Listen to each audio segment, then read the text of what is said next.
Los psicólogos han pasado décadas estudiando los cerebros de los asesinos en serie más conocidos, en un intento por descubrir qué les motiva a hacerlo. Muchos de ellos sufren trastornos y enfermedades mentales que, posiblemente, expliquen su comportamiento. Pero eso nos lleva a una nueva cuestión moral. ¿Un asesino con problemas mentales se encuentra en condiciones de ser juzgado? En realidad, aunque todos estos asesinos son psicópatas perturbados, muy pocos tienen una enfermedad mental diagnosticable.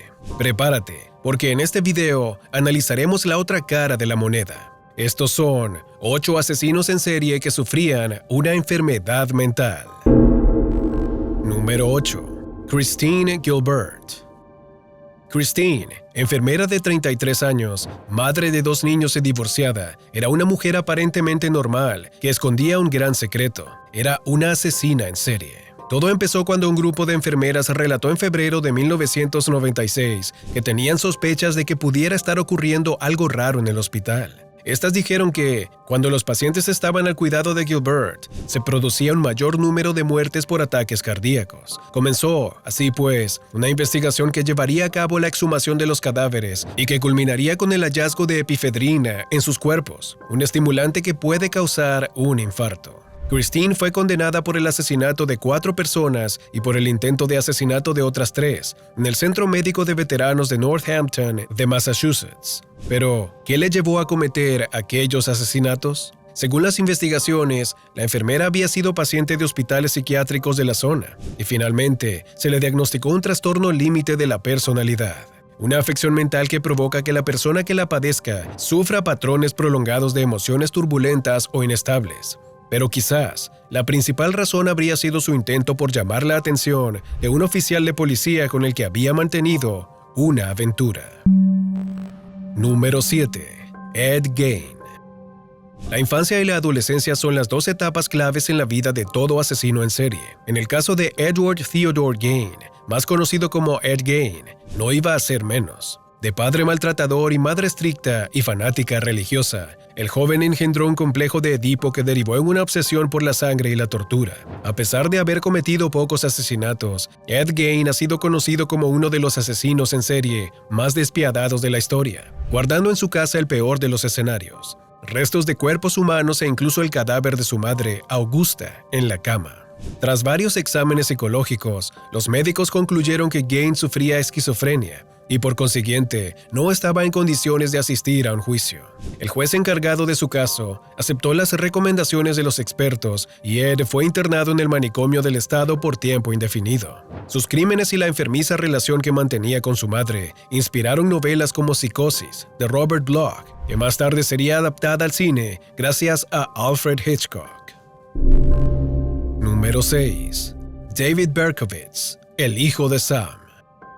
Soy el hijo de Sam, adoro la casa. Eso era lo que David Berkowitz dejaba escrito en el escenario de sus crímenes. Satanista y vanidoso, aterrorizó Nueva York a finales de los 70 con sus tiroteos, en los que mató a 6 personas. Durante una entrevista, David contó que la muerte de su madre le había marcado de por vida. Señalaba a Dios como culpable, lo que le llevó a dejar de creer en él y a empezar a leer libros satánicos.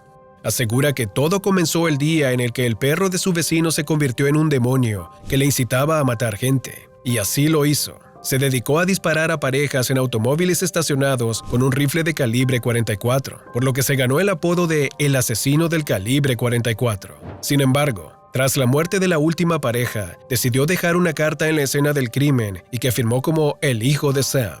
Tras ser descubierto y arrestado, Berkowitz fue diagnosticado con esquizofrenia paranoide. A día de hoy, continúa recluido en prisión y lamenta el daño que hizo a tantas familias. Número 5. Jeffrey Dahmer, el carnicero de Milwaukee. Jeffrey Dahmer era un niño muy vital y extrovertido, o así era como lo recordaba su padre. Aquello le llevó a experimentar con cosas diferentes, y uno de los primeros indicios de aquel germen criminal fue el maltrato que perpetraba a los animales. Aquel niño rubio, de ojos azules, estudiante modelo, educado y respetuoso, ya sentía curiosidad por lo siniestro. Las continuas mudanzas y el divorcio de sus padres generaron en él un miedo continuo al abandono, un temor que se agudizó con la adolescencia y que caracterizó cada uno de sus asesinatos. En 1991, Jeffrey Dahmer fue detenido por la policía y confesó haber abusado sexualmente, matado y descuartizado a 17 hombres, por lo que fue apodado como el carnicero de Milwaukee. Además, reconoció haber realizado diversas prácticas caníbales y necrófilas con los cuerpos. Fue condenado a 936 años de prisión, de los que apenas cumplió un par, puesto que fue asesinado en la cárcel por otro preso. Dahmer fue diagnosticado con trastorno límite de la personalidad, al igual que a nuestra primera asesina, Kristen Gilbert. Número 4. Daniel González, la pesadilla de Elm Street. Daniel González fue un asesino en serie que mató a un total de 4 personas durante una matanza de 3 días en Londres y Sussex, en septiembre de 2004. Sin embargo, los periodistas han tratado de decir que fingió una enfermedad mental mucho antes de cometerlos, pero su madre aportó pruebas de que eso no era cierto. Previamente a lo sucedido, su madre había escrito una carta al Parlamento británico criticando el hecho de que su hijo no había recibido ayuda mental.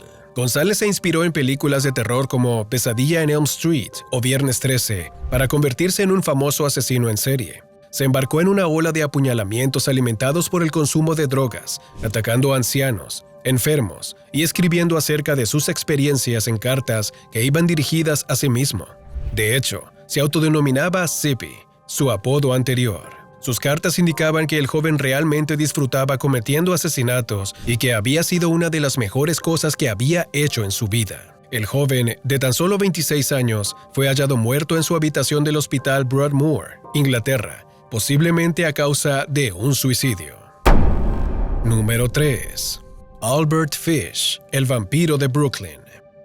Pocas historias llaman tanto la atención y resultan tan aterradoras como la de Albert Fish, el conocido como vampiro de Brooklyn. Este hombre tranquilo, nacido en Washington, D.C., en el año 1870, fue acusado de al menos 3 asesinatos y confesó haber violado a unos 100 niños a lo largo de su vida. Posteriormente, la policía también descubrió que era autor de actos de canibalismo que acabaron con la vida de varios niños durante su periodo de actividad delictiva.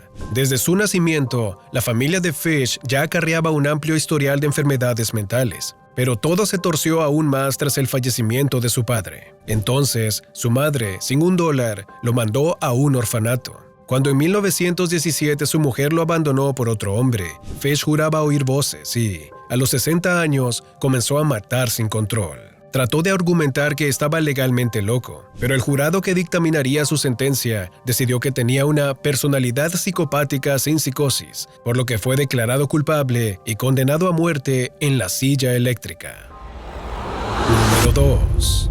Richard Chase, el vampiro de Sacramento. Richard Chase nació en 1950 en Santa Clara, California, y al alcanzar la adolescencia entró de lleno en el mundo del alcohol y las drogas, que no hicieron sino agravar sus desvaríos. Su desequilibrio era aparente desde la infancia, manifestando síntomas típicos como eneuresis, piromanía y crueldad con los animales, además de haber sufrido abusos sexuales por parte de su madre.